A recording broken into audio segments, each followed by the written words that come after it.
आज की कक्षा में सभी का स्वागत है। पिछले दिनों हम उपकल्पना के बारे में चर्चा किए थे। आज एक नया टॉपिक है और हम समाजशास्त्री सिद्धांत के बारे में बात करेंगे।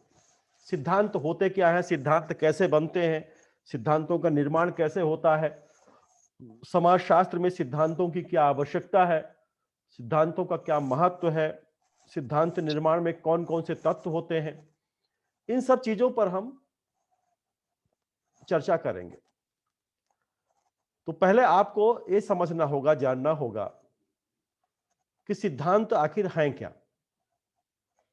आपने बहुत सारे सिद्धांत और विचार दोनों में अंतर होता है। सिद्धांत का अपना अलग क्षेत्र है और विचार एक अपना अलग है। दोनों में व्यापक अंतर होता है। विचार एक आइडियोलॉजी होते हैं, चाहे वो गांधी जी के विचार हो, चाहे वो नेहरू के विचार हो, चाहे दयानंद सरस्वती के विचार हो, चाहे राजा राम मोहन राय के विचार हो। ये इनमें एक संदेश होता है। लेकिन जो सिद्धांत होते हैं, सिद्धांत वास्तव में कई प्रयोगों के बाद उनका निर्माण होता है। और समाजशास्त्री सिद्धांत के निर्माण में बहुत सारे उपक्रम होते हैं। ऐसा नहीं कि कोई भी सिद्धांत एकाएक बन गया। समाजशास्त्री सिद्धांत किसी विशिष्ट सामाजिक संदर्भ से जुड़े होते हैं और उस संदर्भ से गहराई होती है, वो गहराई के साथ प्रभावित करते हैं। प्रत्येक समाजशास्त्री विचारक या सिद्धांतवादी को ऐसी सामाजिक स्थिति पर प्रतिक्रिया व्यक्त करनी पड़ती है जिसमें वह रहता है और उससे संबद्ध संस्कृति को समझने का प्रयत्न करना पड़ता है। हम जिस परिवेश में रह रहे हैं, हमारे आसपास का वातावरण कैसा है, हमारी संस्कृति कैसी है, यह संस्कृति या यह परिवेश कौन सी नई दिशा दे रहा है या हमारी सामाजिक व्यवस्था के साथ कैसे अनुकूलन स्थापित करता है, इन सब बातों पर हम गौर करते हैं। तो इस तरह से हम कह सकते हैं कि समाजशास्त्री सिद्धांत समाजशास्त्री की उस संदर्भ पर प्रतिक्रिया है जिसमें वह रहता है या काम करता है। बहुत सारे सिद्धांतों का निर्माण हुआ है। अब आप आगे पढ़ेंगे क्लासिकल सोशियोलॉजिकल थ्योरी में बहुत सारी थ्योरी आप पढ़ेंगे, चाहे वो मार्क्स का हो, वेबलेन का हो, कॉम्टे का हो, दर्खाइम का हो। ये सारे सिद्धांत आपको पढ़ाए जाएंगे और समाजशास्त्री सिद्धांतों को समझने के लिए थोड़ी सी गहराई की भी आवश्यकता है। कभी कभी बच्चा सोचता है कि हमने समझ लिया, लेकिन वो समझ नहीं पाता है, क्योंकि अगर आप हल्केपन से लेंगे समाजशास्त्री सिद्धांत को तो आप नहीं समझ सकते। तो इसलिए कंसंट्रेशन की भी आवश्यकता पड़ती है, एक संतुलन की आवश्यकता पड़ती है। और जब तक ये गहराई नहीं होगी आपके मन में, तब तक आप समाजशास्त्री सिद्धांत को नहीं समझ सकते। तो समाजशास्त्री सिद्धांत का निर्माण कैसे होता है, इन चीजों पर भी हमें बात करना है। तो ये आपको ध्यान में रखना है। बहुत सारे बच्चे हैं, अपना ये म्यूट कर लें जो म्यूट नहीं किए हुए हैं, क्योंकि बैकग्राउंड की आवाज आती है तो फिर अच्छा नहीं लगता। मैंने म्यूट कर दिया है। जब भी आप जुड़िए, आप अपना माइक म्यूट कर लीजिए, तो आपका बैकग्राउंड की आवाज फिर नहीं आएगी। और अगर माइक म्यूट नहीं करेंगे तो फिर बैकग्राउंड की आवाज आती है, और घर में अगर लड़ाई झगड़ा होता है तो वो भी सुनाई देता है। मम्मी पापा का, तो इसलिए जो है हमेशा म्यूट किए रहो, ठीक है ना। तो समाजशास्त्री सिद्धांत की बात हो रही थी। आप पढ़े होंगे, अभी शुरुआत हुई होगी काम्टे का प्रत्यक्षवाद सिद्धांत क्या है, धर्म के सिद्धांत क्या है। आप काम्टे को जानते हैं, पढ़े होंगे काम्टे के बारे में कि वास्तव में समाजशास्त्र सर्वप्रथम पश्चिम में विकसित हुआ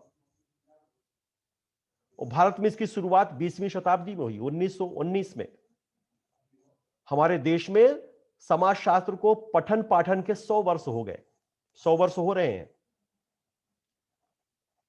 इसकी शुरुआत पृथक रूप से बॉम्बे विश्वविद्यालय में हुई। आज हम मुंबई कहते हैं, उसको मुंबई के नाम से जानते हैं, लेकिन एक ब्रिटिश समाजशास्त्री थे प्रोफेसर पैट्रिक गिट्स, उन्होंने भारत में समाजशास्त्र की स्थापना की। तो यह समाजशास्त्र की स्थापना जो है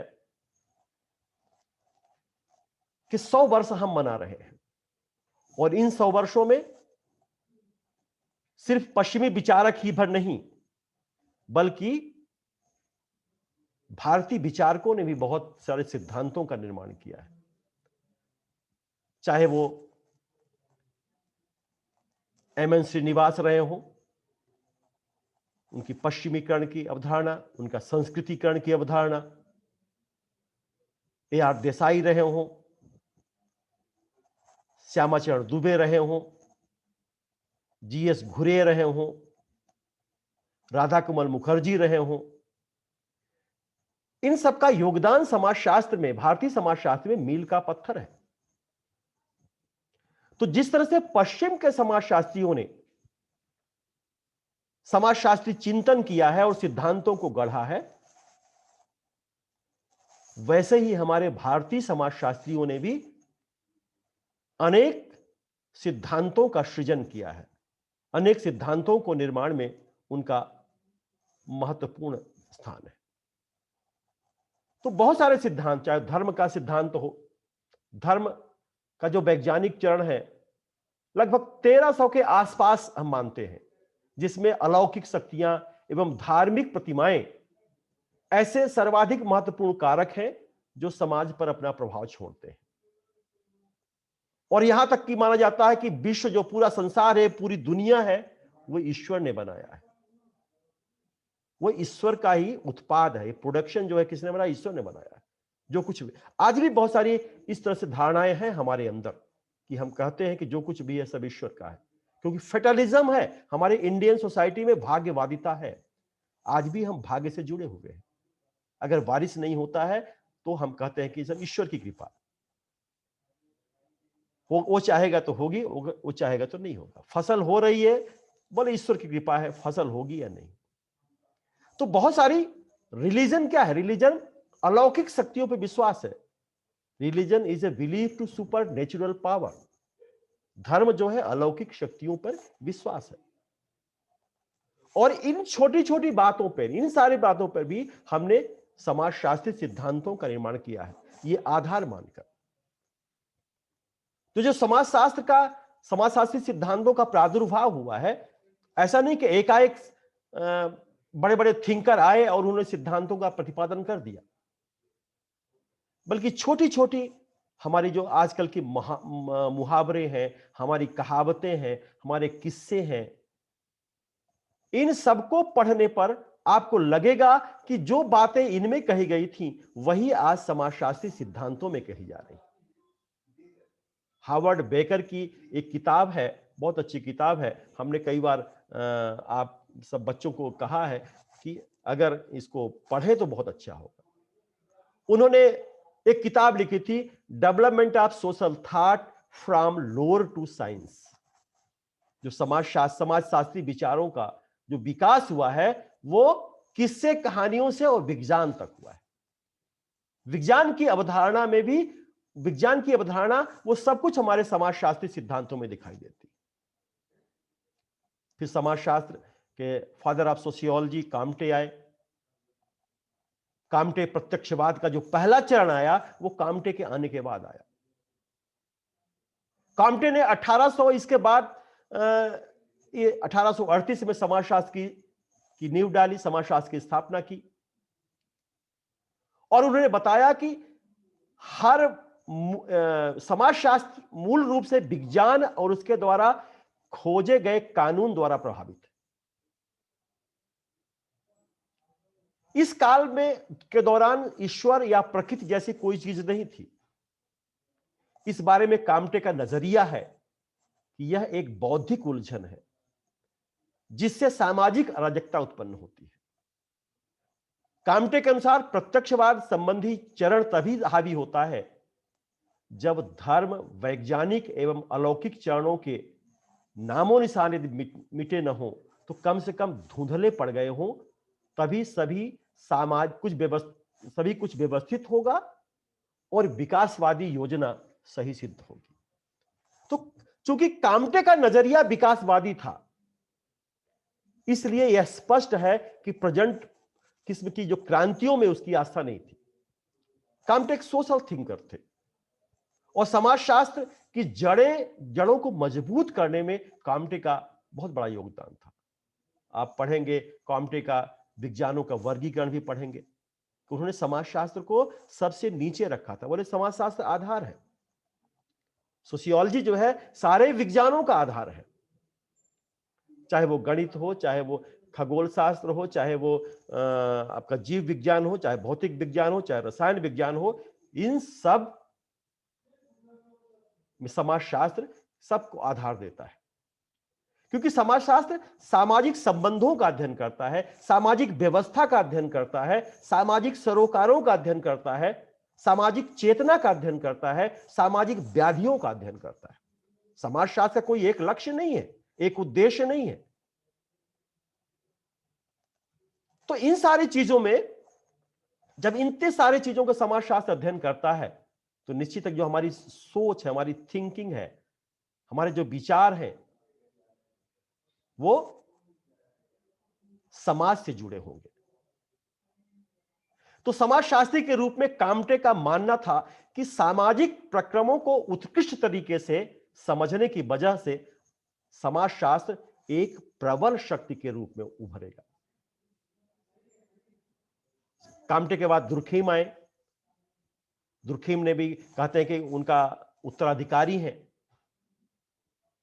जैसे ही काम्टे की मृत्यु होती है और फिर दुर्खीम का जन्म होता है, तो जो फ्रांस में भी दुर्खीम का जन्म हुआ। और ये लोग कहते हैं, समाजशास्त्र में आज कहते हैं कि काम्टे के कुछ अधूरे सपने थे, पूरा नहीं कर पाए थे, और उसको पूरा किया दुर्खीम ने। और दुर्खीम ने सबसे पहले सामाजिक तथ्यों का प्रयोग किया। The rules of sociological method जो 1895 में उन्होंने लिखी थी, उसमें इस बात पर जोर दिया कि समाजशास्त्र सामाजिक तथ्यों का अध्ययन है। ये सामाजिक तथ्य ऐसे हैं जो समाज की ओर रुख करेंगे और जो सामाजिक सिद्धांत के विकास में उत्पन्न हुई है। दुर्खीम का काल ये ज्ञानोदय काल कहा जाता है। फ्रांस में ज्ञानोदय के दौरान विचारों के प्रभाव पर जो ध्यान गया, दुर्खीम का बहुत बड़ा योगदान है। ज्ञानोदय काल जो इनलाइटिंग जिसे हम कहते हैं, ज्ञानोदय के दौरान बहुत से नए विचारों की पेशकश की गई और मौजूदा विचारों को बदला गया। पहले दर्शन का बोलबाला था, लेकिन जब दुर्खीम ने सामाजिक तथ्यों की बात की तो हम उन तथ्यों पर विमर्श करने लगे कि आखिर सामाजिक तथ्य होते क्या है, सामाजिक मुद्दे क्या होते हैं। हर चीज को वो तथ्यों से जोड़ता है दुर्खीम। तो इस तरह से हम कह सकते हैं कि समाजशास्त्र को एक वैज्ञानिक कलेवर में गढ़ने वाला जो पहला समाजशास्त्री थिंकर था वो इमाइल दुर्खीम था। ये इमाइल दुर्खीम। तो इस तरह से जो है बहुत सारे थिंकर से आए, सिद्धांत आए। अब इनके एक एक कंट्रीब्यूशन के बारे में अगर बात करेंगे तो बहुत बड़ी चीज होगी। अगर सोशियोलॉजी के डेवलपमेंट ऑफ सोशियोलॉजी के बारे में अगर विकास करेंगे तो कई दिन लग जाएंगे समाजशास्त्र को बताने में किस तरह से विकास पश्चिम में हुआ, भारत में हुआ, गल्फ कंट्रीज में हुआ, कहां पे हुआ, ये हुआ। तो एक हम आपको एक इंट्रोडक्शन, एक कॉन्सेप्चुअल फ्रेमवर्क में आप बता रहे थे, एक अवधारणात्मक विश्लेषण कर रहे थे कि समाजशास्त्री सिद्धांत के निर्माण के पहले एक हमारी सोच होती है, एक समाजशास्त्री सोच होती है। अगर हम समाज के बारे में चिंतन नहीं करेंगे, हमारी सोच वो प्रबल नहीं होगी, आगे बढ़ेगी नहीं, तो हम उस सोच को विकसित कैसे कर पाएंगे। तो इस तरह से समाजशास्त्र का विकास समाजशास्त्र का हुआ। अब ये जो थ्योरी है, सोशियोलॉजिकल थ्योरी है, समाजशास्त्री सिद्धांत है, ये समाजशास्त्री सिद्धांत है क्या? तो समाजशास्त्री सिद्धांत के पहले हमको यह जानना होगा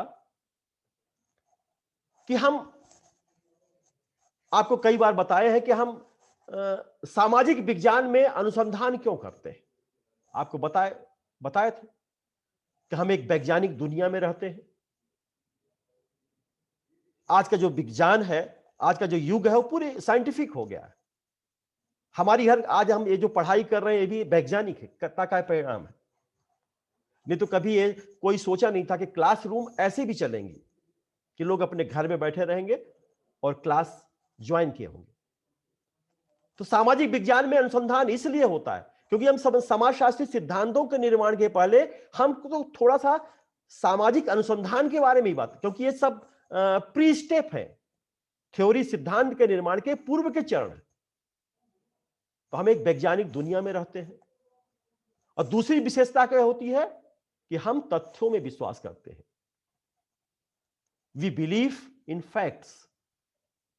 जब तक तथ्य नहीं होगा हम विश्वास नहीं करेंगे। आप देखते हैं कोई घटना घट जाती है, जब तक तथ्य नहीं आएगा, वास्तविक तथ्य नहीं आएगा, तब तक जो है हम कोई सही उत्तर उसका नहीं दे पाएंगे।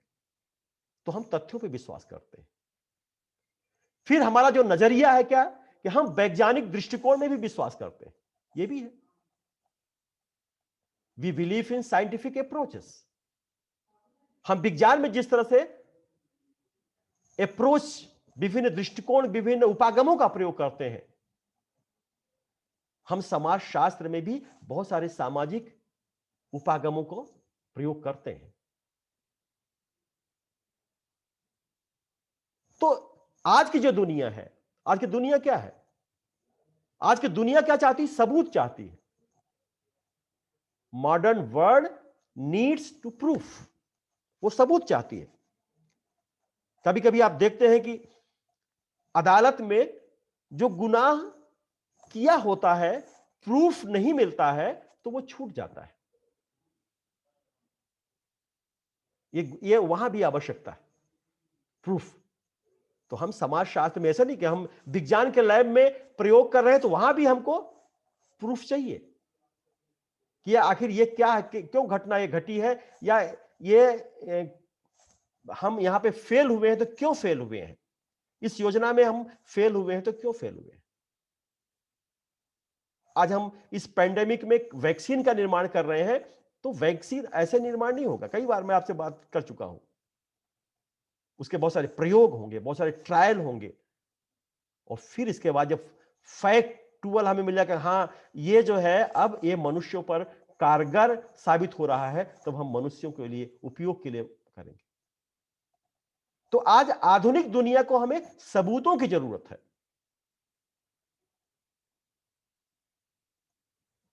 और क्यों अनुसंधान करते हैं? कि हम और अधिक नए तथ्य और समाधान जानना चाहते हैं। ये तो ठीक है, हमने एक फिलोसफिकल अप्रोच दे दिया कि इस समस्या का निदान ऐसे हो सकता है, लेकिन उसको और साइंटिफिक अप्रोच देना है और ज्यादा उसको कारगर बनाना है,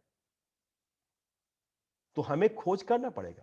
जैसे आप देखिए, उदाहरण के लिए आप मोबाइल फोन ले लीजिए। जब मैंने पहली बार मोबाइल फोन लिया था, उस समय रीवा में बहुत कम मोबाइल फोन थे और बहुत बजनी मोबाइल फोन था, और उसमें सिर्फ आवाज सुनते थे, फोन करते थे और आवाज सुनते थे, और बहुत महंगा होता था। एक कॉल आने जाने में ₹1.5 खर्च होते थे। लेकिन धीरे धीरे धीरे धीरे हम यहीं रुके नहीं कि हमने मोबाइल बना के रुक गए, बल्कि उसको और प्यूरिफाइड करते रहे और अपडेट करते रहे। और आज उस मोबाइल में जो आपके पास है, जहां से आप क्लास पढ़ रहे हैं, पूरी दुनिया सिमटी हुई है नहीं सिमटी? आप देखते नहीं देखते? आपको पढ़ाई तो हो रही है, आपको लगता है कि घर में कुछ हमको नई चीज बनानी है, रेसिपी बनानी है, और यूट्यूब में आप ढूंढ लेते हैं कि खीर कैसे बनती है, ये पकवान कैसे बनता है। तो ये क्या है? हम नित नए खोजों के द्वारा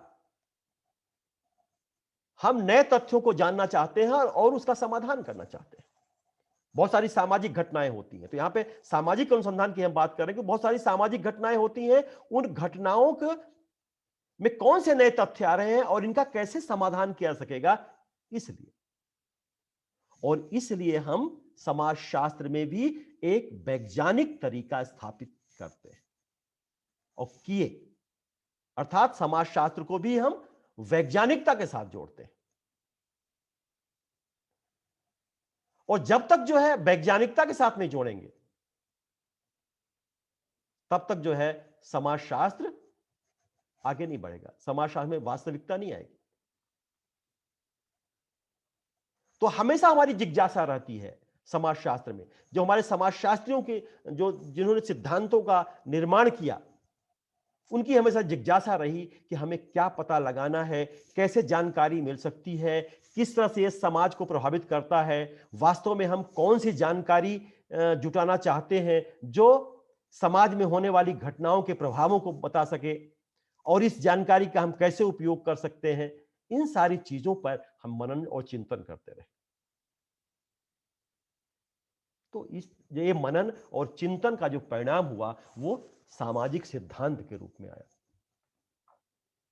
अब हम पूछेंगे कि व्हाट इज सोशल थ्योरी, सामाजिक सिद्धांत हैं क्या? वास्तव में सामाजिक सिद्धांत सामाजिक क्रिया की प्रकृति के बारे में ज्ञान का शरीर है। बहुत बढ़िया बात है। ये कोहेन एक थिंकर थे, इनकी किताब है मॉडर्न सोशियोलॉजिकल थ्योरी, और उसमें उन्होंने लिखा है social theory is the body of knowledge about the nature of social action.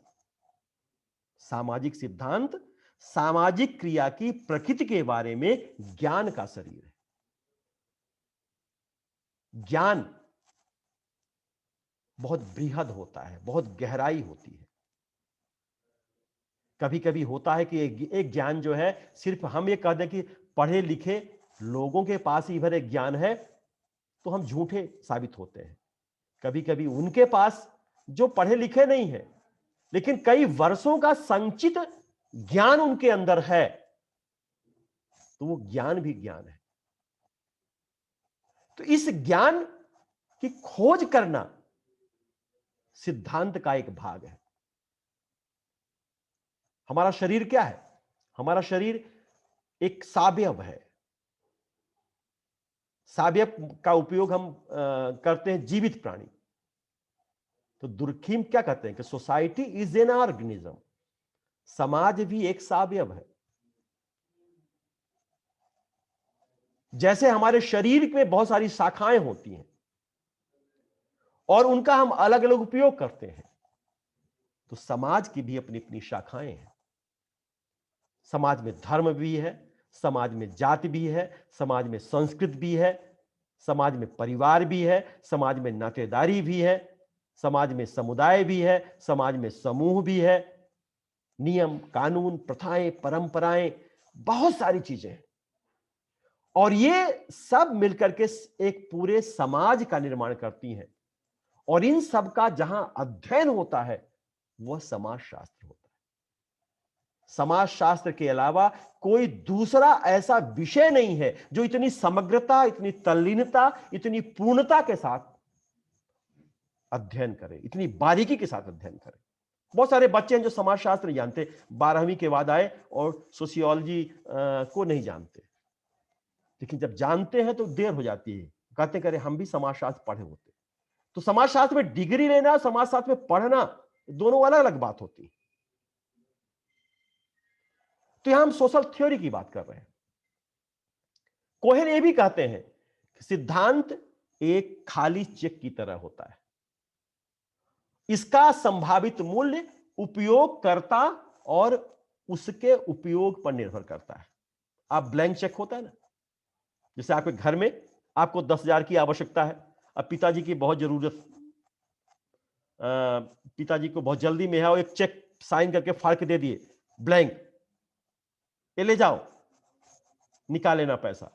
अब खाली चेक, आपकी आवश्यकता 10,000 रुपए की है, लेकिन अगर आप उसको 1,00,000 बना करके निकालेंगे तो हो सकता है कि उसका मिसयूज हो जाए। मिसयूज हो सकता है, नहीं हो सकता। तो हमें किस तरह से उपयोग करना है, इसके मूल्यों को किस तरह से समझना है। 10,000 का मूल्य है और 1,00,000 का भी मूल्य है। यहां मूल्य वो मूल्य नहीं जो बाजार का भाव है, यहां वैल्यूज पे बात हम कर रहे हैं। वैल्यूज, वैल्यूज जो मूल्य है, जो हमारे अंतर्निहित प्रेरणाएं हैं, जो हमारे अंदर की भावनाएं, इमोशन। हम सोचे कि 10,000 की जगह 1,00,000 बना ले, लेकिन आपको लगेगा नहीं, हमने तो 10,000 मांगा है और उसी हमारी वही सीमाएं हैं, और इस 10,000 में ही जो है हम अपना काम चलाएंगे। हो सकता है कि 1,00,000 रुपए आपने बना लिया, निकाल लिया, तो 1,00,000 रुपए आने पे बहुत सारे क्रूरताएं भी आपके अंदर आ जाए। नहीं, हमने विश्वास खोया है, अपने पेरेंट्स का विश्वास खोया है। वो विश्वास क्या है? वो मूल्य है। उनकी भावना प्रभावित होगी, भले ही वो कुछ न कहें, अच्छा ठीक है, हो सकता है ले लो, ले लिया हो, बच्चे ने निकाल दिया हो, लेकिन उनका कहीं लगेगा कि उनकी भावनाएं प्रभावित होंगी। तो उपयोगकर्ता और इसका उपयोग हम कैसे करेंगे, इस पर निर्भर होता है। कोहेन कहते हैं, क्या कहते हैं? Theory is like a blank cheque, it's potential value depends on the user and his use of it. सिद्धांत एक खाली चेक की तरह है, इसका संभावित मूल्य उपयोगकर्ता और इसके उपयोग पर निर्भर होता है। ये होता है। तो हम सिद्धांत को किस तरह से उपयोग करते हैं? सिद्धांतों का उपयोग हम अपने ज्ञान के परिमार्जन के लिए करते हैं, ज्ञान के विकास के लिए करते हैं, समस्याओं के निदान के लिए करते हैं, किसके लिए करते हैं? अब प्रश्न उठता है कि थ्योरी का निर्माण कैसे होता है? फॉर्मेशन ऑफ थ्योरी, थ्योरी का निर्माण कैसे होगा, सिद्धांत का निर्माण कैसे होगा?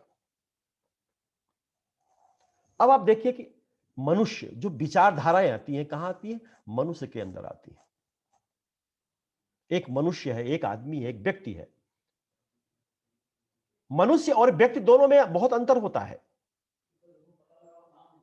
हम इंडिविजुअल के रूप में आते हैं, लेकिन मनुष्य बनने के लिए हमें बहुत सारे सामाजिक सरोकारों से जुड़ना होता है। ऐसा नहीं कि हम जन्म ले लिए तो हम मनुष्य हो गए। मनुष्यता की अलग परिभाषा होती है। मनुष्य बनने के लिए बहुत सारे गुणों का आना जरूरी है। तो हम मनुष्य हैं, अगर मनुष्य बन गए तो हमारे अंदर एक विचारों का, बहुत सारे विचार होंगे, जो उनका विकास होगा, डेवलपमेंट ऑफ थिंकिंग बिहेवियर। हमारे अंदर तरह तरह के विचार आएंगे, हम सोचेंगे।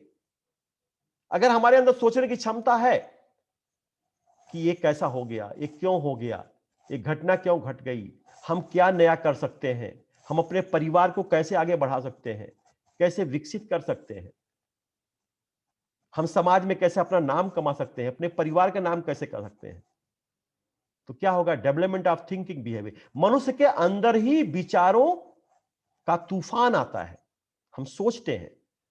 अब ये विचार कितने सकारात्मक है, कितने नकारात्मक है?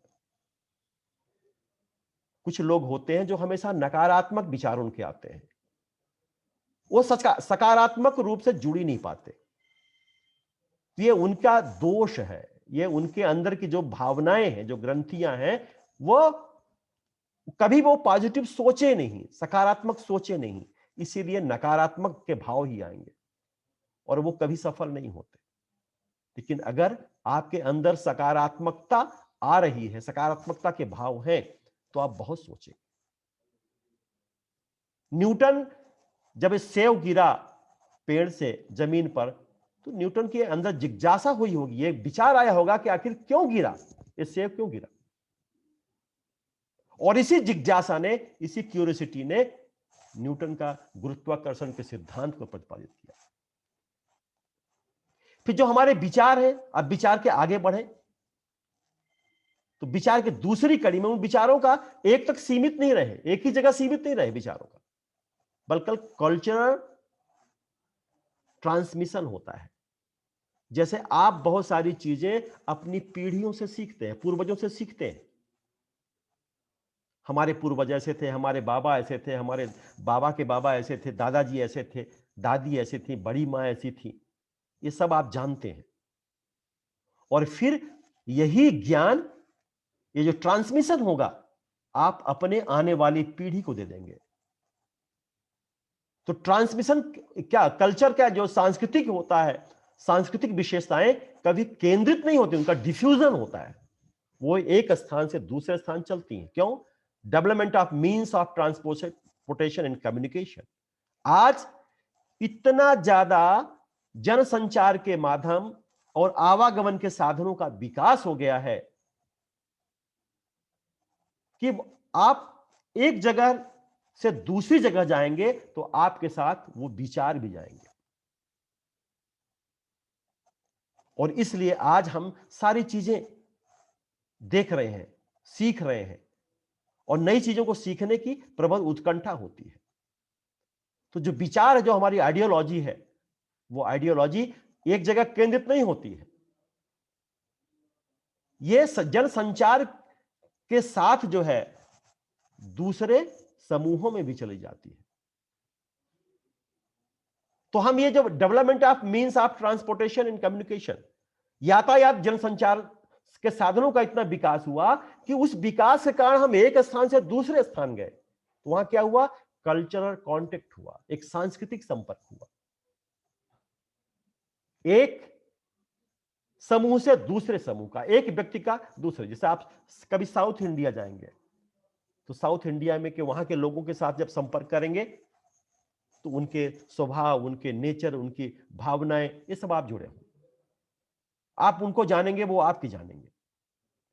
इसीलिए कल्चरल चेंज का प्रोग्राम भी चलता है कि एक इंस्टीट्यूशन के, एक प्रदेश के छात्र दूसरे प्रदेश में जाएं और वहां की सांस्कृतिक विशेषताओं का अध्ययन करें, देखें, कुछ सीखें। बहुत सारी चीजें जीवन में ऐसे आती हैं, सीखना पड़ता है। तो जब कल्चरल कांटेक्ट हुआ, इसके बाद क्या हुआ? Diffusion of ideas and experience. जो हमारे विचार थे, जो हमारे अनुभव थे, उनका डिफ्यूजन हुआ, उनका विकिरण हुआ, प्रस्फुटन हुआ।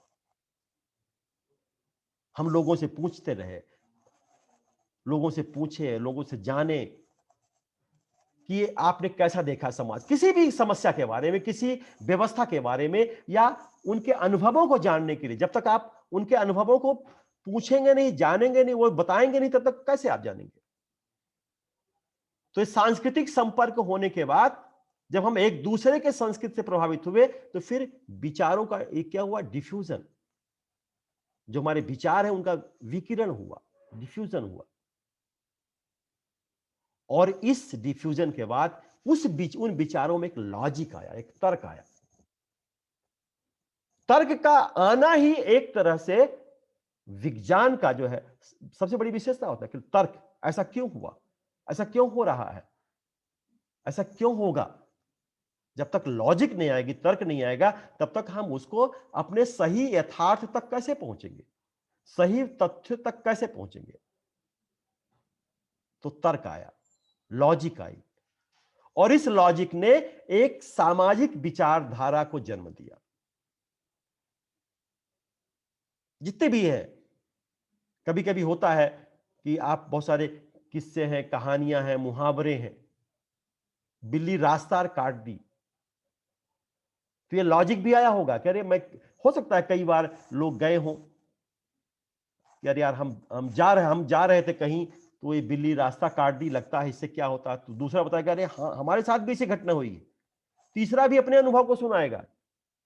तो लगता है कि नहीं, बिल्ली अगर रास्ता काट देती है तो कुछ गड़बड़ है।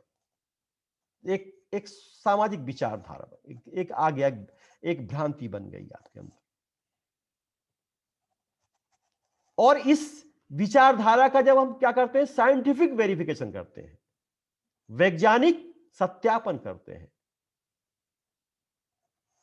ऐसा नहीं कि सत्यापन नहीं होगा, सत्यापन तो होता है, हमें सत्यापन करना पड़ता है। तो इस वैज्ञानिक विचारधारा, इसको जो है हम क्या करेंगे, साइंटिफिक वेरिफिकेशन करेंगे। हमारा उपग्रह फेल हो गया, हमारा मंगलयान फेल हो गया, तो क्यों फेल हो गया, हम उसका सत्यापन करेंगे, उसके तथ्यों को जानेंगे। जब तक हम साइंटिफिक वेरिफिकेशन नहीं करेंगे, सत्यापन नहीं करेंगे, तब तक हम उन मूल तथ्यों तक पहुंच ही नहीं पाएंगे।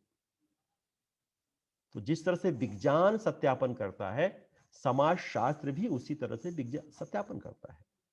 और समाजशास्त्र की सबसे बड़ी प्रयोगशाला कौन है, समाज है। समाज में घटनाएं होती हैं, समाज में घटनाएं जन्म लेती हैं, समाज के लोग ही उससे प्रभावित होते हैं।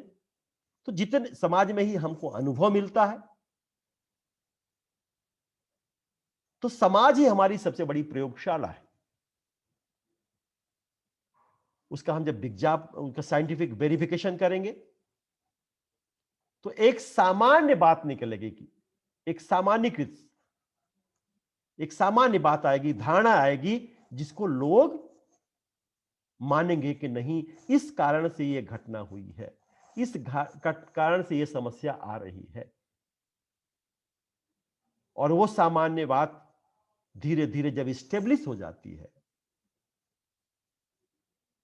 तो वो फिर सिद्धांत का निर्माण होता है। Theory of formation of theory, वो सिद्धांत का निर्माण होता है। तो इस तरह से समाजशास्त्र